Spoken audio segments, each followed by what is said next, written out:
And good afternoon, everybody. Norman, Oklahoma. It's homecoming weekend as Oklahoma hosts the Kansas Jayhawks. This is the Oklahomans pregame show, live from Campus Corner, the corner of Boyd and Ass. I'm Dave Morris with NewsOK.TV, and I'm joined by the Oklahomans, Barry Tramel. Barry, thanks for joining us. You bet, Dave. And Jake Trotter. Jake, how you doing? Doing well, Dave. How you doing? Well, from what I can tell, you're the only smart one up here not wearing a jacket. I think so. Yeah, it's a beautiful day here in Norman. Homecoming parade behind us just wrapped up. Homecoming weekend as the Sooners host Kansas. This is the pregame show. I'd like to thank our sponsors, Big Red Sports and Imports. If you're in the market for a car, be sure to check out Big Red Sports and Imports. Also, a big thanks to our friends here at Barrett Williamson Architect for the internet access today.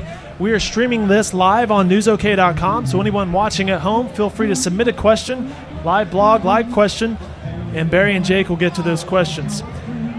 All right, guys. Barry, I'll turn it over to you now. Oklahoma lost to Texas last week, 45-35. What can we expect today? Well, Bob Stoops 9-0 after Texas, win or lose, unbeaten. Used to, remember the old days. Texas hangover was a big malady in Oklahoma. Not so much under Bob Stoops. Sooners have played well the week after Texas, Jake. Would you say this is the second toughest game, though, post-Texas in the Stoops era? Maybe Kansas, Kansas State in 2000? Kansas State in 2000, Wildcats were ranked whatever they were, 1 or 2 or 3. But, this is a very good Kansas team. This is a Kansas team that over the last year and a half has had great success and really established some confidence and has a playmaker in Todd Reesing. So, this is a legitimate foe. Oklahoma will have to play well.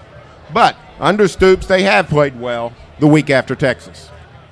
I think unlike some past Texas games, they have some questions to answer this game against Kansas. First of all, who's going to play middle linebacker? We've heard everything from Austin Box to Travis Lewis, and the hottest rumor lately is that Nick Harris is going to move to middle linebacker and Quentin Connor is going to move into safety, and they're going to play Box in just some short run game situations. So, let me ask you about that. In today's college football, where everybody's spread out and everybody's throwing the ball, and when they run it sideways, and they try to just get you out of position.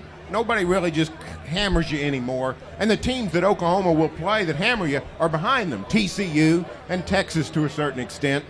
What would be the problem with having an undersized guy at middle linebacker? You look at the back seven, then you have 3 safeties, Travis Lewis, who runs like a safety, Keenan Clayton, who basically is a converted safety, and then 2 cornerbacks. So you're really setting up your defense to play the pass well, and that's what OU's got the rest of the year is a lot of good passing teams.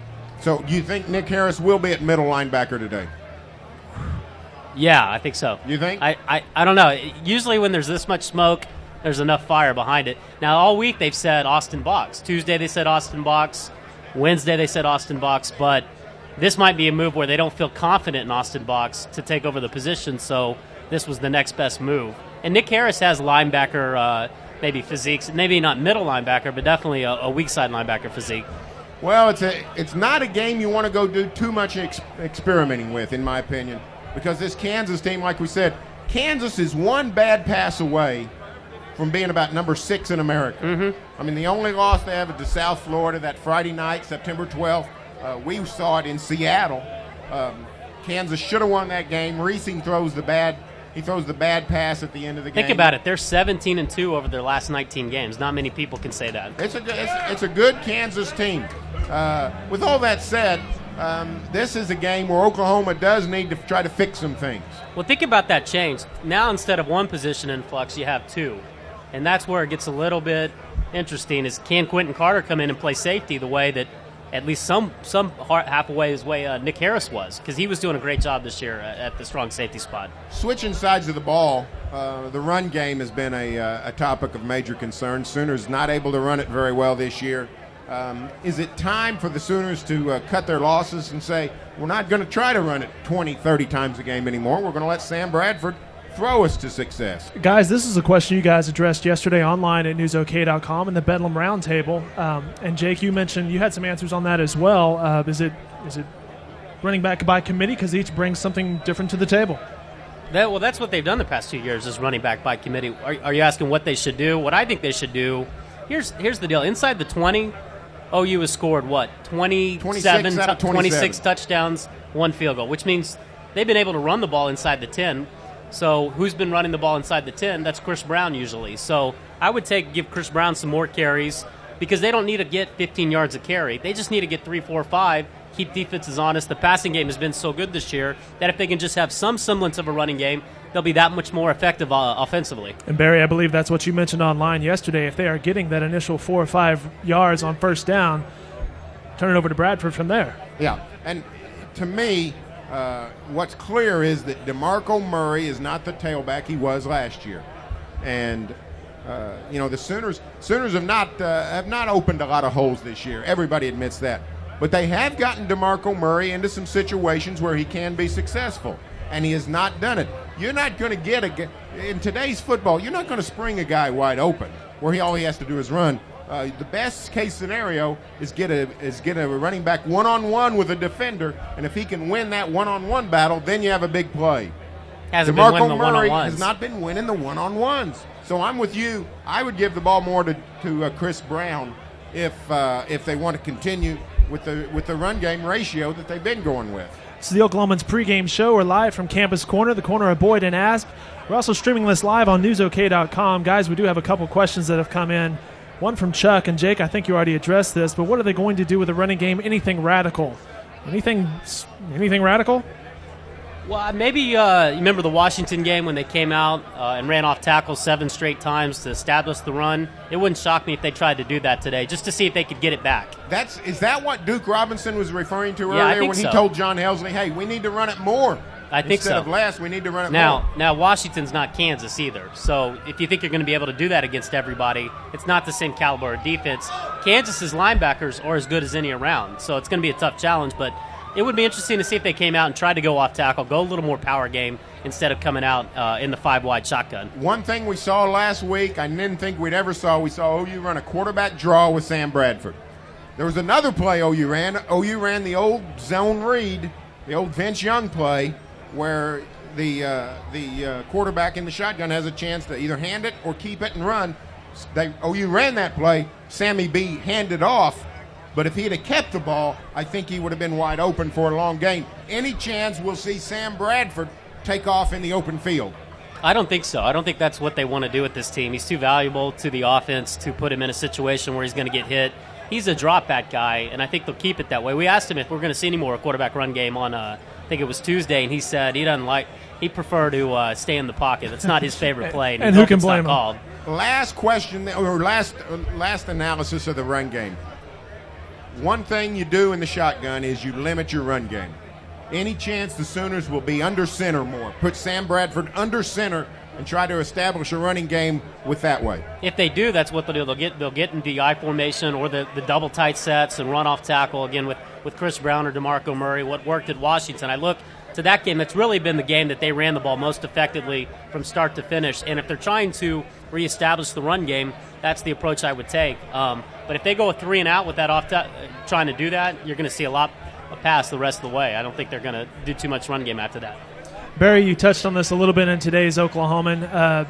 Is the defense a little shaky? They allowed 45 points last week to Texas, but you wrote today, hey, no one plays shutdown defense anymore in college football. Well, they do in the SEC, where they don't have an abundance of great quarterbacks. It's just hard to stop people anymore. 45, they gave up, OU's defense gave up 4 offensive touchdowns to Texas. That's not a great performance, but that's not an awful performance either. Something you should be able to overcome. I don't think there's any huge questions about the OU defense. They're just playing a bunch of good offenses. The days of winning games 20-14 are gone. Now, maybe they'll come back, but they're gone for now. You got to win games 35-28. You got to win games 38-31. OU got into a shootout last week and happened to lose. Yeah, absolutely. I mean, you brought it up on Tuesday. OU had 5 touchdowns. Texas had 4. What was the difference? The special teams and the way that Texas closed the game versus OU. You have to finish strong as well, but it's really – and the recipe for beating OU in the past has been hitting them for big plays. And I think that's what Texas did, and that's what worked. And really, OU played pretty good defense in the first half when you look at the fact that they gave up 1 touchdown and 2 field goals to one of the best offenses in the nation. So, I think this OU defense is okay. There's a problem in the middle, but I still think they cover pretty well in the back, and I think the front line is very good with Gerald McCoy and those guys. So, they rushed Colt McCoy just fine. I mean, they had sacked him 4 times, and he scrambled because he's so good. He scrambled for a bunch. So I don't think the OU pass rush is an issue. Texas's coach is Greg Davis. He's not dumb. He saw Ryan Reynolds go down, and they really exploited that middle the rest of the game with sideline-to-sideline runs and then passes over the middle with Shipley. It killed OU in the second half. Can we expect any of that from Kansas today? Yeah, I would. That's what I would do if I were Kansas. I'd go after that middle. All right, Reese, let me say this. Todd Reesing is a very good quarterback. He's 5'11". Nobody much recruited him. He's from Austin. Texas didn't want him, but he proved last year and has proved this year that he's a very, very good quarterback. He's a guy that can make plays by running around and throwing. So this is a guy, he's got a little Colt McCoy in him, to be honest. So this is another, he gets lost in the Sam Bradford, Colt McCoy, Chase Daniels shadow, but this is a very, very good quarterback. And he completes a lot of passes, too, so OU's going to have to tackle well in space. Big 12, no shortage of good quarterbacks this year. You're watching the Oklahomans pregame show live from Campus Corner in Norman, the corner of Boyd and Asp, brought to you by Big Red Sports and Imports. Now, if you're down here at Campus Corner, be sure to go over to the WMGO.com tent. You can register for an Adrian Peterson autographed football. You can go back down further to the BedlamNation.com tent and register for some, what else? Bedlam tickets, so you and OSU coming up. Also, our friends at Cricket Karaoke are right here, and Jake, I think they called the cops on you. Cricket Karaoke right here. Be sure to stick around, sing a few songs after we're done. We'll be done here in a little bit, either before or after the game. Maybe impress your girlfriends or wife, whoever. That's a pretty good deal. Bedlam tickets? That's going to be easy to get this year, isn't it? Sooners and Jayhawks kick off at 2:30 this afternoon. We are streaming this live on newsok.com. Jake, I got another question for you. This comes from Cody. How does that Texas Christian win help OU? Well, I think it helped a lot. I wrote before heading into that game, if OU loses, this Texas Christian win, if they were to beat the Horned Frogs, was going to come back and be big for them. And Texas Christian right now looks like the co-favorite with Utah to win the Mountain West Conference, which, if that were to happen, you're looking at TCU being, a top 20 BCS team maybe when the rankings are all said and done. So every little bit is going to help when you're going to compare a lot of one-loss teams. OU is going to be fine with their strength of conference wins in the Big 12, but that non-conference win at TCU gives them a non-conference marquee victory that, maybe other teams with one loss are not going to have. Washington has proved to be such a dud. Still haven't won. The Huskies still winless. Chattanooga, of course, is Cincinnati's 5-1. But Cincinnati is 5-1. Cincinnati and TCU are really propping up the OU non-conference schedule. Now, if Cincinnati can go on and beat some other Big East teams, that's going to be even better. That's another maybe possible top 25 win. Yeah, so Cincinnati and TCU could really help Oklahoma down the stretch. Sooners play the Jayhawks today at 2:30. Jayhawks have traveled well. There's a lot of blue shirts in the crowd today. We're streaming this live on newsok.com. And another question from the users, Jake, comments on special teams for today's game. Well, what they're doing with the kickoff return coverage is they're replacing 4 players. Now, who those 4 players are, I don't know, and who they're going to insert, I don't know. But I think the guess is that they're going to put more starters into the lineup, look for maybe a Travis Lewis or a Keenan Clayton to get on special teams this week. They got to do something. I mean, they're one of the worst teams in the country in kickoff coverage, one of 4 teams to allow 2 touchdowns. And we saw with the Texas game, if they don't allow that kickoff return for a touchdown, it might be a different game. Well, and what we've seen out of the Sooners is consistent poor performance on the kickoff. TCU ran one back, 85 yards or so. If Lindy Holmes doesn't run that guy down, you're looking at the only team in America with 3 touchdowns. I mean, allowed. It's ridiculous. It's just ridiculous. We saw Cincinnati do it over and over and over, and then Texas. This has always been a hallmark of Bob Stoops' teams, quality special teams. We're not seeing it this year. Something's got to give. Of course, the bright spot today is Kansas stinks on kickoff returns. They're last in the nation. Are they 119th? 119 so out of 119th in American kickoff returns. So this is the resistible force meets the movable object today. So something's got to give when OU's kicking off. We mentioned this a little bit earlier. Let's get back into it. Quarterbacks and Sam Bradford and the Heisman race. Colt McCoy would be the favorite right now, but it's a lot of football to be played. You know what? I think Sam Bradford's got a great case. The polls that I've seen, he's still listed either 1 or 2, and I think I think Sam Bradford's going to have some big games down the stretch. I think he's got a shot to win this Heisman. Now, it would help today, I think, if Missouri beats Texas. That would sort of neutralize Colt McCoy's momentum. But I think Sammy B's right there in the race. And what helped him last week was Chase Daniel played poorly in a loss, and Bradford played well in a win. I mean, he had 5 touchdowns in that Texas game, so his numbers are going to be second to none. We saw another Heisman contender go down in Max Hall from BYU. Really, it's coming down to Big 12 quarterbacks. Whoever comes out on top quarterback in the Big 12 is probably going to be the Heisman favorite heading into December. The only guy from outside the Big 12 I can see that might make a run is Tim Tebow, because he's capable of big games. We saw him sort of bust out with a great performance against LSU last Saturday night. He's got one Heisman. Florida's got some big games coming up. They play Florida State. They play Georgia. They've got a chance to have some marquee performances. He could make a late. Or if Javon Ringer runs for 250 today and they beat Ohio State. Well, I don't count out Javon Ringer at Michigan State, because he leads the nation in rushing and carries and touchdowns. And if he has a big game against the Buckeyes today, and you want to vote for a running back, sometimes you might get tired of voting for a quarterback. If you want to vote for a tailback, Javon Ringer at Michigan State's a guy you could look at. You're watching the Oklahomans pregame show, sponsored by Big Red Sports and Imports. Barry Tramel, Jake Trotter here. A few more questions for you guys. We're streaming this live on newsok.com. And guys, a question from Jim. Who do you think will win Texas-Missouri? I like Texas. It's in Austin. That's pretty much the sole reason, because I think both teams are very good. Missouri's defense, I don't think, is playing the well that they had hoped it would this year. Oklahoma State didn't score a lot of points, but when they did, they hit Missouri for some big plays, and that's what Texas did against OU. I look for more of the same today. You know what? I picked Texas to win, but I think literally anything could happen. I think either team could win close. I think either team could win blowout. I mean, I think Oklahoma State's defense did a fantastic job last week, but Missouri's offense is still capable of explosion. I think Missouri could win that game, and I think Missouri's pride was hurt a little bit, and I think their attitude was called into question. I thought Gary Pinkel really messed that game up in the first possession. Missouri gets a first and goal. They get 3rd and goal from the 1, don't make it. They're literally inches from the goal line, and he trots out the field goal team, settles for 3 points. All that did was embolden the OSU defense. All it did was raise doubts and questions in the Missouri offense. I think they've spent a week trying to remind each other who they are, which is a phenomenal offense. I think they've got a chance to go down to Austin and win. You leaning toward Missouri? The longer the week goes, the more I like Missouri. Seems like the longer this spring game goes, the more he leans towards Missouri. Guys, the BCS poll, first one comes out tomorrow, I believe. What are we looking at there? Well, it depends on what we see today. I think the Sooners are in great shape.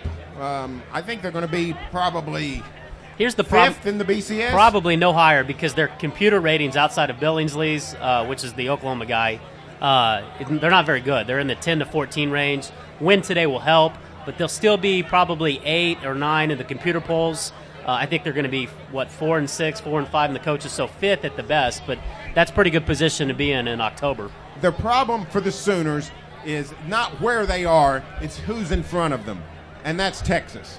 If it was just Alabama and Penn State and whoever they were trying to catch, but the fact that they're trying to catch a team that's in their own division that's already beaten them is a tremendous, tremendous hurdle. So they've got to hope for they've got three options for the Sooners. One is a Texas meltdown where the Longhorns lose twice. Another is the phenomenal finish of a 1-2 Texas-Oklahoma finish where the Sooners would get a rematch in the Big Bowl. And number 3 is a 3-way tie for the South Division in which OU, Texas, and either OSU or Tech could finish in a 3-way tie in which they each beat each other, and the tiebreaker would be the BCS. Oklahoma would win the tiebreaker because they would have lost first. They would have won the big game last. They would be the winner of that 3-way BCS triangle. But Texas being ahead of them really causes Oklahoma problems. It's not where they are, it's who's in front of them. The Oklahomans pregame show, Campus Corner, Barry Tramel, Jake Trotter, streaming this live on newsok.com. We continue to get user feedback. And the big game tonight, Texas-Missouri, guys. Question, is Chase Daniel no good when he gets frustrated?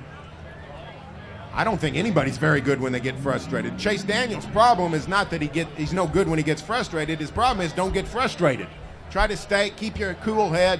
That's one thing I love about Bradford is he seems to be the same win, lose, draw, no matter what. Zach Robinson's that way. Colt McCoy seems to be that way.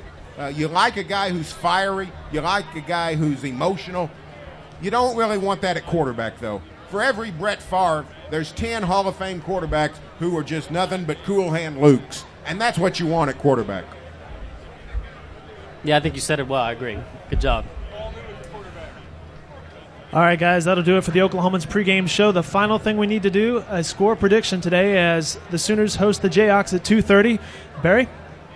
I think it's going to be high scoring. I think the Sooners will win. I can't remember what I said in the paper, so I'll try to guess it as close as possible. I will go 48-28 Sooners. I'm going to go 44-31. I think the line is a little bit too big. Kansas is a good team. OU has some question marks defensively, but I think the offense carries them to a win. That'll do it for the Oklahomans pregame show from Campus Corner, brought to you by Big Red Sports and Imports. Again, thanks to Barrett Williamson Architect for the internet access, and for everybody watching online at newsok.com on the live stream and your questions. Enjoy the game, everyone.